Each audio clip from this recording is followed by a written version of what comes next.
tiba saatnya kita memasuki acara inti. Mari kita simak bersama. Kepada Ustaz kami persilakan. Bismillahirrahmanirrahim. Assalamualaikum warahmatullahi wabarakatuh.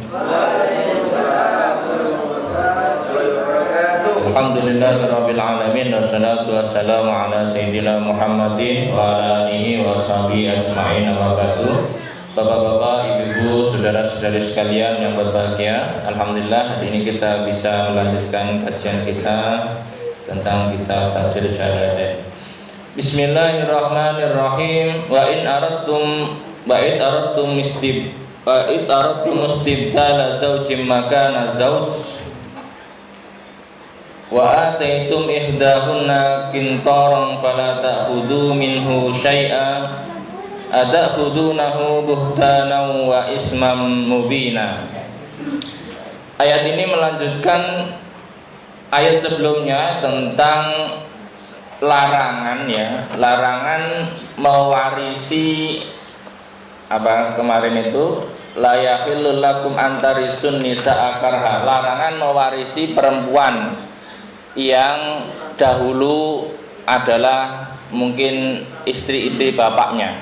Ya, maksudnya kalau dulu ini zaman dahulu ya Pak, zaman jahiliyah dulu itu orang yang kaya istrinya banyak. Bapak Ibu mungkin kalau baca sejarah era sahabat Nabi itu, orang kaya dulu itu istrinya rata-rata minimal 10, minimal rata-rata. Bisa dibayangkan istri 10 itu nggak mungkin umurnya sama Pak, biasanya berurutan gitu ya. Makanya yang paling baru biasanya itu masih seumur anak-anaknya. Makanya kadang-kadang kenapa kok tega mewarisi ibu tirinya gitu ya, karena dulu ya namanya nikah yang umur 9 tahun, 7 tahun kadang sudah nikah. Nah kadang-kadang baru umur 19 tahun suaminya itu sudah meninggal. Nah di sini wa in aradtum istibdala zawjin makana zawj, ketika kamu ingin mengganti istri dengan istri yang lain. Ini artinya ketika kamu menceraikan istrimu lalu menikah lagi dengan istri yang lain gitu ya. Lalu apa? Wa ataitum ihdahunna, dan kamu berikan kepada mereka kintoron atau harta yang banyak ya, malan kasiron sodakon. Artinya gini, dulu itu memang orang kalau mau menikah maharnya mahal dulu ya. Di Arab mahar itu mesti mahal. Mahar itu makanya untuk menikah orang-orang Arab itu lumayan effortnya ya. Maksudnya kalau sekarang, kalau dahulu saya ketika waktu di Mesir itu ya normalnya orang Kairo, orang kota itu kalau nggak salah ya semurah-murahnya itu rumah dan isinya, dan harus dibalik nama atas nama istrinya gitu ya. Bapak Ibu bisa bayangkan siapa yang berani nikah banyak kalau nggak punya harta yang banyak. Karena sekali nikah paling tidak beli rumah. Anggaplah sekali nikah itu 1 miliar misalnya ya. Maka kadang-kadang karena mungkin baru nikah seminggu terus nggak cocok, misalnya nih, naudzubillah ya Pak, kan ada kasus-kasus begitu. Lalu pengen bercerai. Nah, karena 1 miliar itu kadang-kadang pengen ngambil kembali Pak. Kalau 10.000 mah tenang Pak, insya Allah ya. Tapi kalau 1 miliar apalagi 50 miliar misalnya maharnya, mesti pengen Pak ngambil separuh. Kemarin saya lihat kasus-kasus di Indonesia itu karena istrinya mungkin ada apa terus bercerai, rumahnya itu dibelah 2 Pak. Di video itu saya lihat. Ya, nggak tahu kalau itu bukan mahar ya nggak apa-apa misalnya. Tapi kalau itu mahar nggak bisa.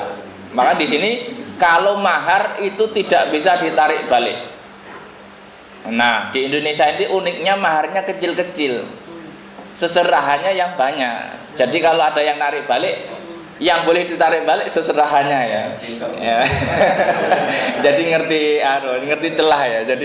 Jadi maharnya kecil, seserahannya yang banyak. Jadi kalau ditarik balik, yang ditarik itu seserahannya. Jadi nggak salah secara hukum. Pinter orang Indonesia itu ya. Jadi kalau di Arab itu yang mahar yang gede, yang lain sudah enggak terlalu ya, enggak ada resepsi kayak di Indonesia, resepsi gede-gedean itu di Arab jarang. Rata-rata yang mahar yang gede, resepsi ya biasanya gitu. Tapi ya mungkin nggak tahu kalau sekarang ya. Setahu saya selama saya di sana itu ya resepsi ya biasa kecil-kecil gitu ya, nggak seperti orang Indonesia. Kalau orang Indonesia kan kadang-kadang biaya mahar sama resepsi itu gedean resepsinya ya. Resepsi bisa beli 2 rumah, maharnya nggak sampai beli mobil misalnya ya. Ya itulah seninya di Indonesia mungkin untuk memudahkan. Jadi dulu itu kalau ingin mengganti istri, maka resikonya harus merelakan mahar. Karena ini dalam konteks mahar itu mahal ya. Maksudnya jangan dikira kan mahar murah. Ya, kalau diterapkan di Indonesia ya ini nggak cocok. Sudah maharnya murah terus gonta-ganti istri itu ya nggak baik. Makanya kalau Anda lihat ada orang sering nikah, kalau Anda mau dinikah sebaiknya minta mahar yang mahal. Karena potensinya jangan-jangan cepat bosan orang ini, nanti seminggu nikah lagi kan kacau ya. Fala ta'khudhu minhu syai'a, maka jangan kalian ambil sedikit pun dari mahar itu.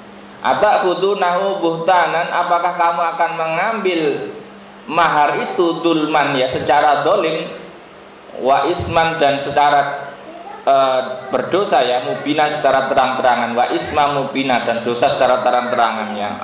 Artinya kalau kamu memang tidak cocok dengan istrimu lalu kamu ceraikan, ya sudah, kamu nggak boleh mengambil mahar itu. Artinya sebenarnya dari konsep ini artinya jangan menikah itu coba-coba.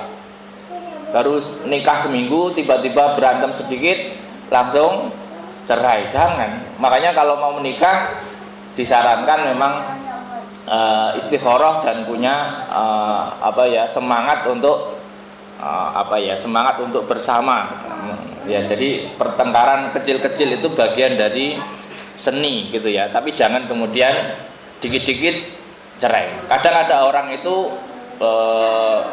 suka sekali menggunakan narasi-narasi begitu padahal baru jadi padahal makanya kata-kata talak itu tidak boleh dibuat mainan ya. Makanya jangan, kalaupun marah lebih baik Anda mengabsen kebun binatang daripada menggunakan kata-kata cerai. Lebih baik ya. Jadi absen aja kebun binatang, itu lebih baik daripada kata-kata yang cerai. Karena apa? Kata-kata cerai itu dalam kondisi apapun jatuh, Pak. Dalam guyonan jatuh, serius jatuh, marah juga jatuh. Maka repotnya begitu. Karena jatuhnya sampai 3 kali, itu nanti sudah nggak boleh rujuk lagi kecuali sudah dinikah sama orang lain dan orang lain nanti menceraikan. Wa kaifa tahudunahu, dan bagaimana kamu akan mengambilnya, waqad abda ba'dukum ila ba'din wa akhadna minkum mitsaqan ghalidha. Nah, bagaimana kok kamu mau mengambil mahar itu, waqad afdha ba'dukum ila ba'din, sementara kamu sudah menjima istrimu gitu ya. Wa akhadna minkum mitsaqan ghalidha, dan kamu sudah berjanji dengan janji yang berat gitu ya. Artinya janji setia ya. Wa huwa ma amarallahu bi min imsakihinna bi ma'ruf aw sarrihuhunna bi ma'ruf. Artinya akad nikah itu seperti janji berat. Jadi orang kalau sudah akad nikah itu seperti orang sedang mengadakan perjanjian kepada Allah. Jadi orang menikah itu sebenarnya akad nikah itu artinya berjanji kepada Allah untuk menjaga perempuan itu. Makanya kalau orang sudah terikat dengan akad nikah, ya imsakuhunna bi ma'ruf aw sarrihuhunna bi ma'ruf. Kalau kamu mengambil penjagaan itu, maka kamu jagalah dengan baik. Tapi kalau nggak mampu, kembalikan dengan baik. Jadi itu perjanjiannya kepada Allah, bukan kepada walinya. Makanya jangan kemudian setelah begitu Anda seenaknya, itu tidak boleh ya. Perintahnya Allah ya begitu. Artinya orang yang sudah menikah lalu sudah menggauli atau mencampuri istrinya, maka maharnya tidak boleh ditarik balik. Tapi kalau belum sempat bercampur lalu bercerai, itu bisa ditarik balik separuh kalau nggak salah. Jadi misalnya ada orang nikah 1 jam kemudian bercerai, film apa ya kemarin dulu itu, habis dinikah dicerai apa ya, nggak tahu ya, saya pernah lihat itu. Itu bisa ditarik balik, tapi nggak tahu kalau 1 jam sudah digauli ya nggak bisa. Pokoknya syaratnya adalah belum bercampur, artinya belum dijima. Karena kalau sudah dijima maka mahar itu menjadi hak penuh bagi istrinya, nggak boleh diotak-atik. Kalaupun mau pinjam harus pakai akad pinjam maharnya buat beli beras. Laki-laki harus berhutang kalau soal itu, ya. Ini kalau soal mahar. Wala tankihu manakaha abaukum, dan janganlah kalian menikahi apa yang dinikahi bapak-bapakmu. Ini bagaimana kok ada orang menikahi apa yang dinikahi bapaknya? Dulu begini Pak, contohnya misalnya dulu bapaknya itu punya istri banyak, misalnya ya, di antaranya ada istri mudanya, misalnya setelah bapaknya nikah dengan istri mudanya ternyata nggak cocok bapaknya nih sama istri mudanya, lalu dicerailah sama bapaknya. Terus anaknya melihat kok ibu tiri saya ini masih bagus ya, nah, itu nggak boleh dinikahi. Artinya mantan ibu tiri itu nggak boleh dinikahi, statusnya haram dinikahi, mahram. Iya, apalagi belum diceraikan.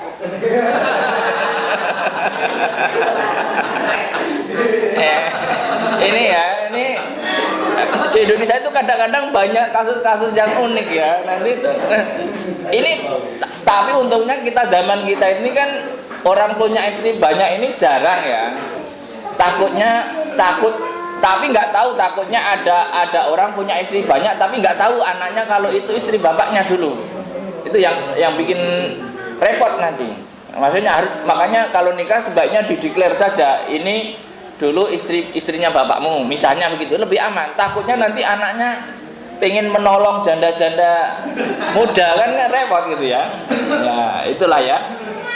Wala tangkiku mana kaha abaukum minan nisa illa makot salaf, kecuali yang sudah lewat. Artinya kecuali yang sudah lewat itu kecuali ketika ayat ini turun orang itu sudah terlanjur melakukan itu, nggak apa-apa, biarkan saja, nggak harus langsung dicerai.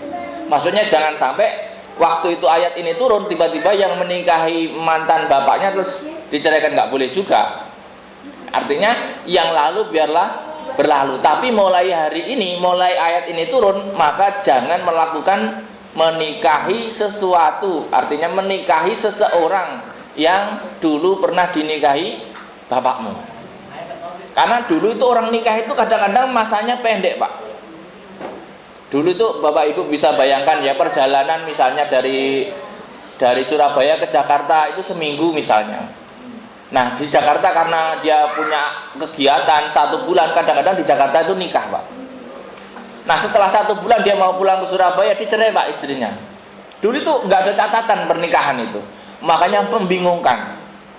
Nah nanti kalau tiba-tiba anaknya juga kemudian pergi ke Jakarta terus menikah, ternyata nggak tahu kalau itu dulu ibu tirinya. Nah, nanti kan cocok-cocokan, dulu saya pernah nikah dengan bapak ini, loh itu bapakku. Nah repot Pak. Itu dulu Pak. Untungnya sekarang itu nikah itu tercatat, paling enggak itu terekspos di media sosial. Sekarang itu agak bagus lah ya, membantu untuk siapa dulu jejak digitalnya itu kedetek kalau sekarang. Kalau dulu itu saking nikah itu nggak ada catatan, nikah itu kayak ya nggak karuan Pak. Anda bisa bayangkan kalau nikah nggak tercatat Pak, hari ini bisa jadi dia dicerai sama suaminya, nggak tahu. Jadi kayak pasar bebas saja gitu. Jadi kacau Pak, ribetnya Masya Allah dulu itu. Makanya Al-Quran ini hadir yang menjawab itu, masalah-masalah itu, supaya apa? Nggak rancu Pak, silsilah itu. Silsilah itu rancu. Sekarang saja silsilah yang sudah gede-gede itu rata-rata sudah rancu. Tapi halal, tapi kadang-kadang muter gitu ya. Muter itu bingung manggilnya, ini manggil K atau manggil D, dari sini kakak, dari sini adik, kadang-kadang begitu ya.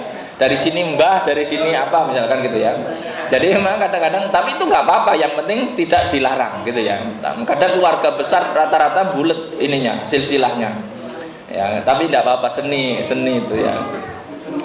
Wa kai wala tankihu manakaha aba hukum minan nisa illa ma qad salaf innahu kana fahisyatan wa maqta wa sa'a sabila. Sesungguhnya itu adalah fahisyah. Al-Qur'an ketika mengatakan fahisyah artinya itu dosa besar. Wa maqta wa sa'a sabila, ya, artinya seperti ini dosa besar. Jangan menikahi mantan ibu tiri. Ya, mantan ibu tiri, maka hukumnya adalah dosa besar ya. Artinya status ibu dari pernikahan bapaknya, maka itu tidak boleh dinikahi ya. Termasuk kemarin ada menantu menikahi mantan mertuanya, tidak boleh itu. Tidak ada mantan mertua. Nah, ya, jadi kemarin beberapa waktu yang lalu kan ada kasus di Indonesia itu, menantunya suka sama mertuanya, akhirnya cerai sama anaknya, terus menikahi mantan mertuanya. Itu tidak boleh. Cuman nggak ada yang ngomong karena nggak tahu ya, ya sudahlah ya. Tapi nggak boleh, jangan ditiru. Makanya kalau bapak ibu, bapak saudara-saudari nanti menikah, pastikan Anda menyukai anaknya. Hati-hati kalau sampai nyasar suka sama mertuanya ya, tolong dikondisikannya. Nah, ini soal pernikahan ya. Ini penting buat saudara-saudara yang mau menikah ya. Hurimat alaikum ummahatukum. Ini penting sekali untuk diingat-ingat ya. Hurimat, diharamkan bagi kalian. Siapa yang diharamkan? Yang pertama ummahatukum, ibu-ibumu. Nah, termasuk nenek-neneknya. Artinya di sini adalah yang dimaksud ibu ya ibunya ibumu, ibunya bapakmu ya ibumu. Artinya ibu. Jadi jangan, karena yang dilarang kan ibu. Itu ada nenek saya masih, jangan, haram juga. Ya, artinya ibu, nenek itu haram dinikah ya. Kurimat alaikum ummahatukum wa banatukum, dan anak-anak kalian, anak kandung. Anak-anak kalian nggak boleh, karena di beberapa negara pernah tercatat ada hubungan antara bapak dan anak kandungnya, haram itu ya. Haram ya, nggak boleh dinikahi nggak boleh, apalagi yang lainnya. Wasyamalat banatu aulatin, termasuk juga cucu. Ada kakek misalnya, itu nggak boleh menikahi cucunya ya, jadi anaknya anak. Nah, termasuk, meskipun di ayat ini tidak tersebut, tapi artinya anakmu ya, anak-anaknya anakmu juga nggak boleh. Nanti jangan lihat, cucu saya kok potensinya bagus, nggak boleh diambil orang, dinikah sendiri, nggak boleh ya, haram ya. Nah, jadi wa akhwatukum, dan saudara-saudara perempuanmu dari bapak maupun dari ibu. Dari bapak itu artinya saudara-saudara sebapak. Ada saudara-saudara sebapak dan seibu, ada saudara-saudara seibu, ada saudara-saudara sebapak. Ini misalnya keluarga besar banget, Pak. Maksudnya bapaknya itu pernah menikah, terus punya anak Anda, dan Anda punya saudara 10 misalnya. Lalu bapaknya nikah lagi dengan ibu, yang ibunya punya anak 10 lagi dari orang lain. Jadi saudara tiri perempuan itu juga haram dinikah. Jadi jangan kemudian nanti, saudara tiri, wah ya wassalam ya. Jadi saudara-saudara perempuan dari bapak maupun dari ibu. Ada seibu, ada sebapak. Kalau seibu biasanya sekandung. Kalau sebapak itu beda ibu. Jadi nanti kalau dalam istilah faraid nanti li'ab, li'um. Kalau li'ab itu biasanya satu bapak, ibunya bisa berbeda-beda. Apalagi bapaknya punya istri 4, bisa dibayangkan ya. Saudara-saudaranya itu yang selanjutnya mesti masih lebih muda, biasanya gitu. Wa ammatukum, dan bibi-bibi dari bapak. Emang ada orang yang suka sama bibinya? Jangan dibayangkan begitu, Pak. Kalau ada orang punya anak 10, bibinya itu lebih muda, Pak, dari dia. Misalkan ya, misalkan Anda itu cucu pertama dari kakek, maka bibi-bibi itu mungkin masih lebih muda daripada Anda. Itu makanya jangan terkecoh karena lebih muda. Terus kemudian muter di situ. Ya ini nggak boleh ya. Mana tadi? Wa khalatukum, dan bibi-bibi dari ibu. Jadi kalau amah itu bibi dari bapak, kalau khalah itu bibi dari ibu. Saudara-saudara ibu yang perempuan itu nggak boleh dinikah ya. Termasuk juga nenek dari ibu. Ya nggak boleh. Wa banatul akhi, dan anaknya saudara laki-lakimu, ponakan. Keponakan, kadang-kadang keponakan dari saudara laki-laki. Misalnya ada orang dia itu anak ke-10, terus punya ponakan sepantanan, kok cantik gitu misalnya. Ya nggak boleh ya, nggak boleh, digarisbawahi, tidak boleh. Keponakan itu tidak boleh ya. Wa banatul ukhti, atau keponakan dari saudara perempuan ya, dan sebagainya ya. Wa yadkhulu fihinna auladun, dan masuk di dalamnya anak-anaknya. Pokoknya seturunnya itu tidak boleh. Misalkan tadi pamannya nggak boleh, anak paman nggak boleh, cucunya paman itu nggak boleh. Ya pokoknya gitu ya. Wa ummahatukum allati arda'nakum, dan ibu-ibu kalian yang pernah menyusui kalian di umur 0 sampai 2 tahun. Ini saya coba perjelas. 0 sampai 2 tahun. Tolong pastikan itu. Kadang ada yang bandel. Ya bagaimana kalau nyusunya sudah gede? Enggak ngaruh kalau gede. Itu hukuman yang lain kalau itu ya. Jadi artinya menyusui itu artinya memberikan ASI. Ya. Jangan yang lain. Terserah pikirannya diatur ya. Jadi makanya harus dipastikan kalau punya anak-anak kecil terus diberi ASI sama orang lain, harus dipastikan siapa itu. Yang berbahaya seperti donor ASI di era modern ini, nggak ketahuan ASInya siapa. Maka lebih baik minum air susu sapi, lebih berat, dan itu tidak menjadi rodoah ya, sesama peminum air susu sapi, enggak sesusu ibuan sapi enggak ya. Tapi kalau Anda memberikan air susu ASI kepada anak kecil yang lain, resikonya anak itu menjadi saudara. Takutnya nanti gedenya suka sama suka, bahaya. Maka sebaiknya jangan begitu. Takutnya namanya orang kadang itu nggak tahu. Dulu pernah kejadian, sudah seneng sama seneng, ternyata ditelusur pernah disusui waktu bayi. Itu susah Pak ngobatinya orang sedang jatuh cinta itu. Berat Pak. Mending makanya lebih baik kita jangan seperti itu. Karena dulu kenapa sih kok terjadi rodoah? Karena dulu itu ada juru ASI. Makanya kalau Anda lihat zaman dulu itu belum ada susu formula Pak. Jadi kadang-kadang orang-orang kaya itu mempekerjakan orang lain memberikan ASI. Kalau sekarang ya susu formula lah, ya kayak begitu. Kalau sekarang lebih aman. Kalau dulu kenapa ya? Karena jadi sepersusuan itu jadi banyak, karena susu ASI itu memberikan jasa itu ya sepanjang dia mampu. Bukan hanya dia, makanya nanti ada saudara sepersusuan, itu yang bikin ribet kalau sekarang ya. Makanya sebaiknya hati-hati dalam donor ASI, jangan sembarangan, takutnya nanti seperti itu.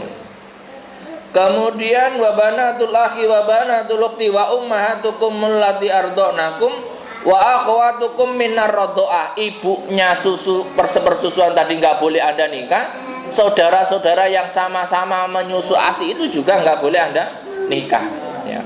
Wa ummahatun nisaikum, dan ibunya istri-istrimu, mertua.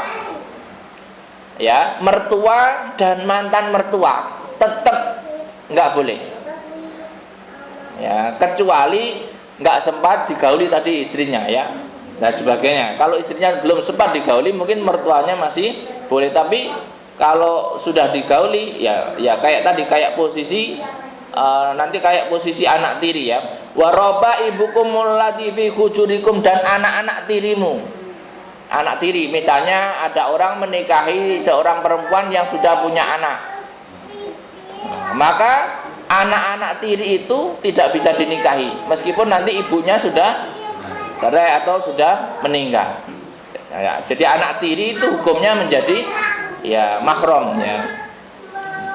Min nisaikum, dari istri-istri kalian, allati dakhaltum bihinna, yang kamu jima ibunya, artinya yang sudah kamu jima. Kalau belum terjima ya masih berpotensi mungkin boleh dinikah. Artinya baru mau menikah, baru nikahin janda anak 10 misalkan, lo kok tahu anaknya cakep, nggak jadi nikah sama ibunya, baru sehari belum sempat kesentuh dicerai, nggak jadi aku nikah sama anakmu saja, itu masih mungkin ya. Tapi kalau sudah ibunya sudah dijima, anaknya otomatis haram, gitu ya. Ini memang harus pakai rumus ini ya. Fa illam takunu dakhaltum, kalau kamu belum sempat menjima bihina terhadap mereka, fala junaha alaikum, maka tidak ada dosa atas kalian. Artinya boleh, asalkan ibunya tadi belum ke jima ya, gitu ya. Wahala ilu abnaikum, dan istri-istri anak-anakmu, menantu, artinya menantu dan mantan menantu tadi ya, mertua dan mantan mertua, tidak boleh dinikah.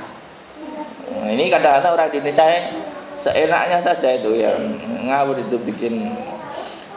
Alladzina min aslabikum, yang mana menantu ya dari anak-anak dari tulang punggungmu, artinya ya anak-anak aslimu lah, gitu ya. Wa antasma'u bainal ukhtain, dan tidak boleh mengumpulkan dua saudara perempuan. Misalkan ada dua orang kembar, Anda nikah sekalian, tidak boleh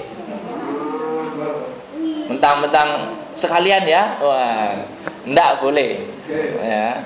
Lalu bagaimana kemarin ada kejadian orang kembar siam nempel,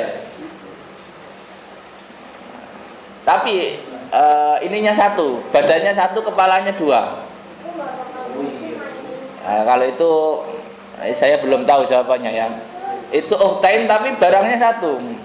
Tapi kemarin kejadian suaminya dua. Ini malah kacau balau nanti. Ya harusnya satu saja suaminya. Kalau itu berarti ukhtain tapi satu, karena ya satu tubuhnya. Kalau dia sampai punya suami dua, kacau itu ya, nggak jelas nanti ya. Ini yang normal dulu ya. Kalau yang tidak normal nanti kita carikan ininya, argumentasinya. Jadi enggak boleh mengumpulkan dua saudara, kakak dan adiknya dinikah sekalian, enggak boleh. Yang boleh bagaimana? Yang boleh itu turun ranjang. Turun ranjang. Kakaknya yang sudah ada nikah wafat, terus adiknya kok kelihatannya siap menggantikan kakaknya, boleh. Turun ranjang boleh. Kalau istilah di Indonesia turun ranjang kalau nggak salah ya. Turun ranjang artinya setelah kakaknya adiknya, boleh. Tapi kalau bareng kakak adiknya sekalian pada waktu yang sama, tidak boleh. Gitu ya. Wa antasma'u bainal ukhtain illa ma qad salaf, kecuali yang masa lalu, kecuali sebelum ayat ini turun, yaitu tidak apa-apa. Karena dulu tuh sempat dinikah sekalian kakaknya. Kadang kalau kakaknya 3 dinikah sekalian. Jadi gitu ya, diborong misalnya. Sekarang tidak boleh. Innallaha kana ghafurur rahim, sesungguhnya Allah zat yang maha mengampuni apa yang sudah lewat ya. Rahiman sekalian maha welas asih terhadap kalian ya. Minas order sebagainya, wa yalhaq bihima bisunatil jama baina wa baina amatiya, atau Anda menikahin perempuan sekaligus sama bibinya, nggak boleh juga. Misalnya kamu mau menikahi perempuan sekaligus bibinya perempuan itu, nggak boleh juga. Meskipun kan waktu itu dia belum menjadi bibinya istri saya, kan saya belum nikah, nggak boleh. Jadi pokoknya ya nggak boleh rakus lah. Pokoknya satu-satu aja. Ya saya kira yang mudah-mudah saja ya. Atau bisa jadi anak itu Anda nikahi sekaligus mantan ibu tirinya misalnya. Pokoknya ribet lah ya kalau banyak-banyak. Udah satu aja lah. Wal muhsanatu minan nisa, dan orang-orang yang sudah punya suami itu haram Anda nikahi. Tolong kondisikan. Orang-orang perempuan yang sudah punya suami itu haram Anda nikahi. Tapi kalau sudah cerai ya boleh. Tapi kalau masih, jangan coba-coba. Ya, jangan menggoda. Ya, makanya lebih bagus bener itu pakai tulisan itu. Sudah punya suami, harusnya kaosnya begitu ya, supaya enggak, biar jelas ya. Wal muhsanatu minan nisa illa ma malaikat aimanukum, kecuali yang kamu miliki dari budak-budak. Artinya budak-budak perempuan itu boleh Anda nikahi, tapi budak perempuan yang sudah punya suami juga tidak boleh Anda nikahi. Ya, gitu ya. Kitab Allah ya alaikum, itulah ketentuan Allah atas kalian. Wa ukhilla lakum ma wara'a dzalikum, dan dihalalkan bagi kalian selain itu. Artinya sebenarnya yang haram itu sedikit, Pak. Yang haram dinikahi masih banyak. Perempuan itu masih banyak di dunia ini. Makanya segera bapak-bapak, masih banyak stok, banyak sekali. Nah, tinggal ketemu titik temunya itu gimana gitu doang sih. Yang sebenarnya masih banyak. Kalau belum ketemu, ikut program ketemu jodoh itu Pak, yang di mana itu ya. Dzalikum antabtagu bi amwalikum. Mana tadi? Dzalikum dzalikum siwa ma harrama alaikum minan nisa antabtagu ay tatlubun nisa bi amwalikum, dengan mahar-mahar kalian ya. Muhsinina ghairu musafihin, artinya kalau kamu menikahlah dengan memberikan mahar. Jadi memberikan mahar artinya bukan melakukan perbuatan yang zina, tetapi menikah dengan komitmen dan membayar mahar tadi. Ghairu musafihin, yang tidak berperilaku zina. Ya, jadi kalau seneng nikah, jangan berzina. Jadi kalau seneng sama orang, sudah cocok nikah, jangan berzina ya. Famastamtatum, dan barang siapa mengambil kenikmatan terhadap mereka ya, bihi minhunna, dengan mahar tadi, minhunna dari mereka perempuan, mimman tazawwajtum bil wati fa'atuhunna ujurahunna, kalau kamu sudah menikah dengan mereka maka berikanlah maharnya. Jadi artinya mahar itu bisa juga dicicil, misalkan karena dulu mahar itu mahal Pak ya, jadi bisa dicicil, misalnya setiap bulan diberikan 100 juta misalnya. Ya monggo saja, sesuai dengan kesepakatan.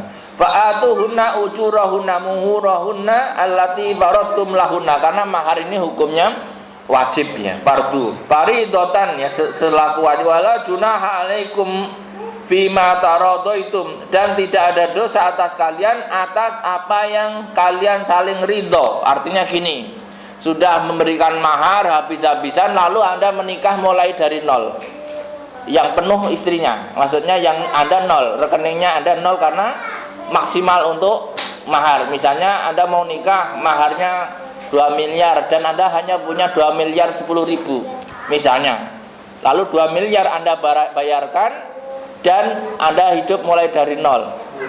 Lalu kemudian karena istrinya solihah, tenang, nanti makan dari harta saya dulu, tidak apa-apa. Wah, gaya ini kan.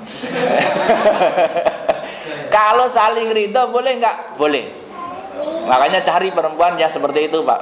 Nggak usah takut, aku punya duit, pakai duit saya dulu, tidak apa-apa. Nah itu bagus kalau ada perempuan yang seperti itu. ya udahlah kita cari duit bareng-bareng, kita makan bareng-bareng, ya bagus. Nah, yang penting bapaknya jangan nakal, nanti kemudian udah punya duit nyari lagi. Kacau ya, nggak sadar diri gitu ya. Kira-kira begitu ya. Asalkan saling ridho, nggak apa-apa. Misalnya nggak punya duit, sisanya tinggal mahar istrinya. Kalau istrinya ridho, masih ada duit, tenang saja, pakai saja dulu. Nah, nggak apa-apa, boleh. Bihi mim ba'dil faridah, setelah yang fardu ditunaikannya. Innallaha kana aliman hakimah, sesungguhnya Allah Maha mengetahui terhadap makhluknya dan Maha bijaksana terhadap afima duburahul lahum, apa yang terkait dengan di belakangnya. Artinya asalkan dalam hubungan pernikahan itu saling ridho, Allah itu senang. Intinya dalam pernikahan itu saling ridho, Pak. Makanya kalau ada istri ridho dengan penghasilan suami yang banyak, itu Allah senang, Pak.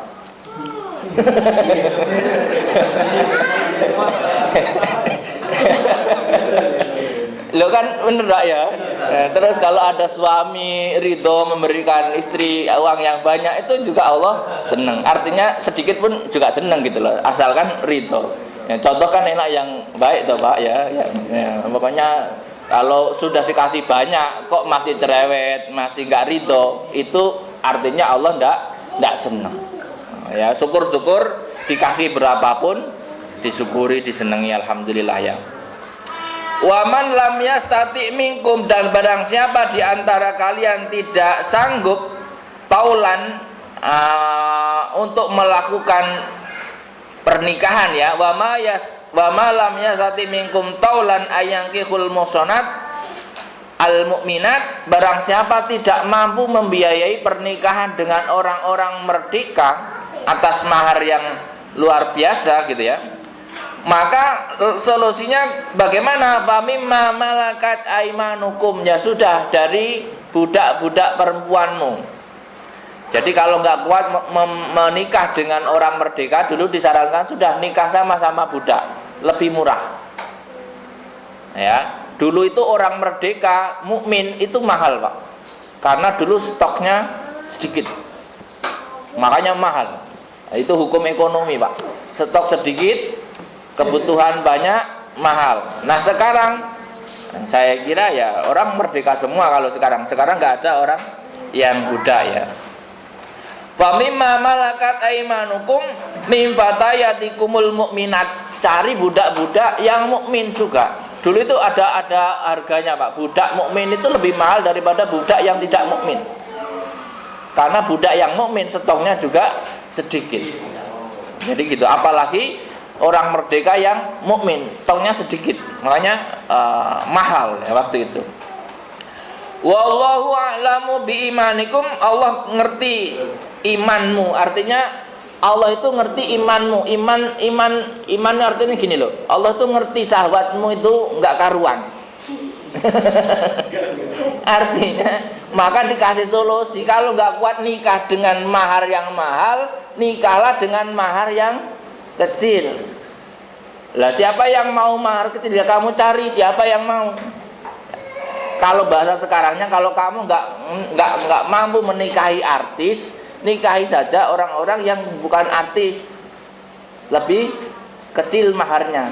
Artinya nikahlah sesuai dengan kemampuan kamu memberikan mahar itu.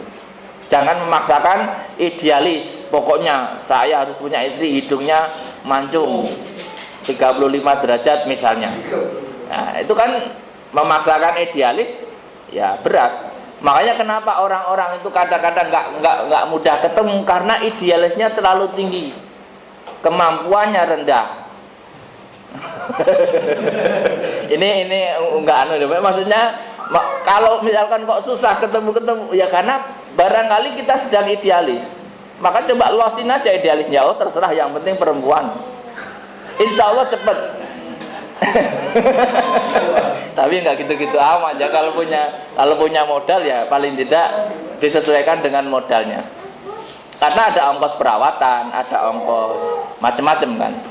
Ya bismillah ya. Nah, tapi kalau ada yang modalin dulu investor ya enggak apa-apa.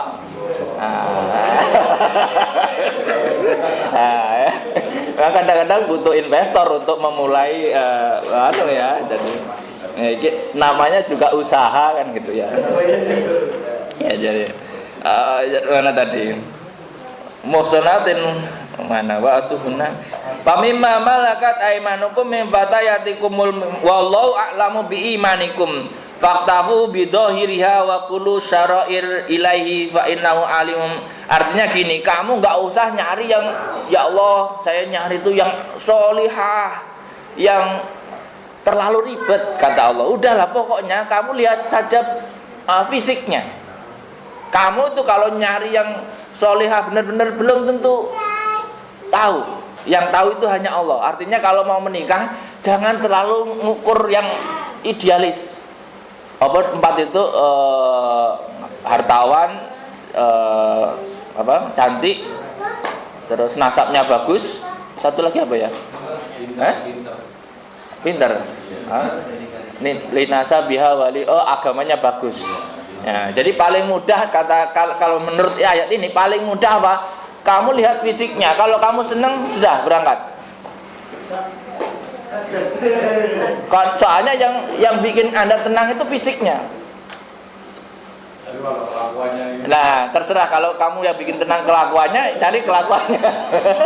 Tapi yakin nanti kalau kelakuannya bagus, fisiknya nggak bagus, antum nanti malah nyari lagi kan bahaya ya. Ya jadi karena laki-laki itu kan makhluk visual.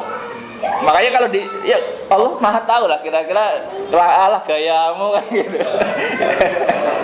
Jadi artinya ya mungkin paling tidak itu kamu senang secara fisik. Syukur-syukur nanti plus akhlaknya bagus, agamanya bagus, nasabnya bagus, hartanya bagus. Itu ya bonus lah kira-kira begitu. Ba'dukum min ba'd. Ya. Antum bahunna sawaun fitin fala tastangkifu min nikahin. Jadi sebenarnya soal agama itu bisa dimulai. Setiap orang yang punya niat baik itu saling belajar bisa. Nah, tapi kalau fisik itu nggak bisa diubah-ubah.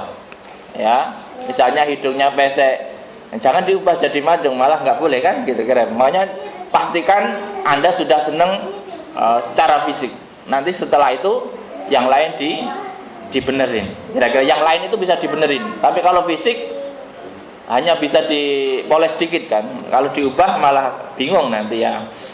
Fankihuhunna biidni ahlina, dan nikahilah mereka atas izin ahlinya atau walinya. Maka di sini kalau sebagian besar ulama mengatakan wajib ada izin wali dalam menikahi. Izin ya, izin itu enggak harus walinya ada di tempat, yang penting mengizini boleh ya. Wa atuhunna ujurahunna, dan berikan maharnya bil ma'ruf, sesuai dengan ketentuan yang berlaku di sekitarnya. Artinya bil ma'ruf itu umumnya mahar di situ berapa? Nah, makanya kalau mahar di daerah Pulau Jawa umumnya segini, ikuti pola umumnya. Kalau di Arab begini, kalau di Makassar begini, kalau di Sumatera begini, yaitu umumnya harus diikuti dengan pola itu. Maka silahkan ikuti pola setempatnya. Ma'ruf itu umumnya ya. Muhsanatin ghairu musafihat, yang carilah calon-calon istri itu yang muhsanat, yang menjaga diri, yang tidak memelacurkan diri. Memang perintahnya cari yang paling tidak itu cantik dan tidak memelacurkan diri, minimal begitulah ya. Zaniyati jahron wala muttakhidati ahdan, dan juga tidak yang sembunyi-sembunyi, yang suka berbuat buruk sembunyi, yang terang-terangan jangan, yang sembunyi jangan. Makanya perlu juga cari info, jangan-jangan punya simpenan, jangan-jangan Anda nggak disenangi, jangan dipaksa. Kalau dia senang sama orang lain, nanti ujung-ujungnya malah lebih panjang urusannya. Maka pastikan dulu kalau mau menikah, tanya kamu apakah masih ada ikatan dengan pihak eksternal atau tidak ya. Pastikan sudah benar-benar tidak terikat. Takutnya ya begitu ya. Fa in uhsinna Fa'idha usinna, ketika mereka apa ini terjaga ya, ahsonna tazawwajna wa yughrina nisfas sanah wa yuqasu alaina al-abid dan sebagainya.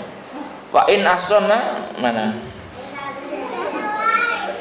Wa in ataina bi fahisyah fa alaina nisfu ma'alal muhsanat. Artinya gini, kalau Anda menikahi budak misalnya ya, budak perempuan, lalu budak itu ternyata dia berzina dengan orang lain tentunya, maka hukuman budak itu separuh dari hukuman orang merdeka.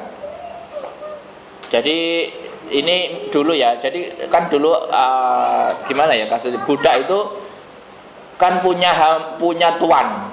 Nah ternyata dia berzina dengan orang lain, maka itu hukumannya separuh dari hukumannya orang merdeka. Orang merdeka disabut, dicambuk 100 kali, kalau budak itu 50 kali. Jadi budak itu separuh. Nah auratnya budak itu juga separuhnya auratnya orang merdeka. Jadi auratnya budak perempuan itu seperti auratnya laki-laki. Nah kalau ada sekarang orang pakai auratnya budak, tidak tahu lah ya. Nah, orang sekarang kan perempuan suka aurat yang seperti laki-laki. Itu padahal dalam dulu itu auratnya budak perempuan. Jadi hanya cukup menutup mabaina surah wa rukbah. Celana pendekan saja itu kalau budak tidak masalah dulu. Sekarang sudah nggak ada budak. Fa in adaina mana tadi? Fa alaina nisfu ma alal muhsanat ya. Minal adabi dari adab, dari tadi ya, dari had, jilid dan sebagainya. Artinya khamsin ya, 50 cambuk. Dzalika liman khasyal anata, itulah bagi orang-orang yang takut terhadap al-anah azani wa asluhu al-masyaqqah sumya bi azani li'annahu sababa bil had ya. Dan itulah bagi orang-orang yang takut terhadap perzinahannya. Minkum dari kalian, min fatayatikumul mu'minat, dari orang-orang muda perempuan ya yang beriman ya. Al kafirat wala yakhilu lahu nikaha walau atamu wa khatat, tetapi usahakan tidak menikahi orang-orang kafir meskipun dia tidak berzina dan tidak ini. Jadi orang mukmin yang pernah melakukan dosa itu lebih baik Anda nikahi daripada orang kafir yang menjaga diri. Secara strata begitu. Makanya ya begitulah ya. Artinya dulu menikahin budak mukmin itu lebih baik daripada menikahi perempuan kafir yang merdeka yang betapa iman itu harus didahulukan, kira-kira begitu. Mana tadi? Wa antasbiru, dan kalau kamu sabar an nikahil mamlukat, sabar atas menikahi budak-budak itu, khairul lakum, itu lebih baik bagi kalian. Li alla yasirul walad raqiqon ya. Wallahu ghafurur rahim, dan Allah Maha Pengampun terhadap kalian. Artinya gini, kenapa orang sahabat-sahabat dulu dianjurkan untuk menikahi budak-budak perempuan? Karena budak-budak perempuan itu kalau dinikahi oleh orang merdeka, nanti anak-anaknya itu merdeka. Makanya itu adalah proses memerdekakan budak-budak itu dari perbudakan. Dengan menikahi anak-anaknya itu bukan budak. Tapi kalau budak dinikahi oleh budak, maka dia melahirkan budak. Ngeri Pak, dulu zaman-zaman perbudakan itu. Maka Al-Quran menganjurkan orang-orang laki-laki mukmin itu menikahi budak-budak perempuan supaya apa? Supaya lahir-lahir generasi merdeka. Karena kalau budak statusnya itu susah Pak. Sekarang saja bukan budak, tapi kalau ada kasta-kasta itu susah Pak. Kasta misalnya kasta paling rendah itu nggak bisa ngapa-ngapain misalnya. Untung di Indonesia ini nggak ada. Kalau ada, misalnya kasta ini nggak boleh kerja nggak boleh di parlemen, repot Pak. Dulu sempat di Indonesia itu ada kasta tanda kutip ya, tidak boleh menjadi pejabat orang yang begini. Itu sudah nggak bisa bergerak di mana-mana. Nggak tahu sampai sekarang atau tidak ya. Wallahu yuridu ayyatuba 'alaikum wa yuridul ladzina yattabi'una syahawat antamilu mailan adima ya. Dan itulah saya kira Bapak Ibu pertemuan hari ini tentang orang-orang yang dilarang untuk dinikahi oleh para saudara-saudara laki-laki atau para orang laki-laki, yang selain itu boleh. Makanya sebenarnya masih banyak orang yang bisa dinikahi, hanya beberapa yang dilarang tadi, yang tentunya itu dalam penelitian yang terakhir banyak kasus kejadian cacat akibat pernikahan terlalu dekat secara apa itu istilahnya incest atau apa ya, itu kan itu sebenarnya Al-Quran sudah menjembatani agar tidak terjadi cacat di dalam keturunan-keturunan yang selanjutnya akibat terlalu dekatnya apa istilahnya ya, genetiknya atau apanya ya, apa darahnya ya. Makanya sebenarnya ada hikmah-hikmah yang luar biasa kita disuruh menikah dengan yang agak jauh supaya keluarganya tambah banyak. Jangan muter-muter di situ terus ya, kasihan nanti yang lain nggak kebagian ini ya. Demikian, semoga ada manfaatnya. Hadanallahu yakum balahum minkum wallahul muwaffiq ila aqwamit thoriq. Wassalamualaikum warahmatullahi wabarakatuh. Waalaikumsalam.